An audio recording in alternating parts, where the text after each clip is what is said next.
babae empowered by the Holy Spirit. Kung sa yun pa, ang simbahan nga ato ginhalinan strong man. Ang ato nga family strong man. No? Kung sa yun pa, mapuslan kayo sa kulahan sa ating Ginoo. Kaya ginahambad rin sa Proverbs 31:25, no? Strength and honor are her clothing. So, ang mga babae kali na ginapatihan natin, ginaklim natin nga may arang itang power, ang aton gali panakton ang kadungganan kag kusog. No? Hindi na kita kinahanglan magpabutang kung ano-ano pa.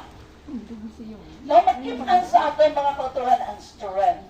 Kag kita nagakalipay sa mga adlaw sa pala abuton. So, kung maghapon kita gani, ang mga babae nga with power, magbutang sa ato ng panguna-una ay ang may mga kwarta na, ang may mga influence na, ang may ineskwelahan.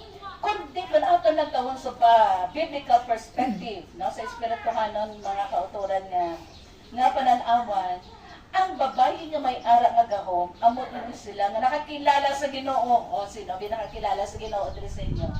Kasi kita ang mga babae nga may ara nga gahom, nagasalig sa Ginoo. Sino may pagsalig ni sa Ginoo, be?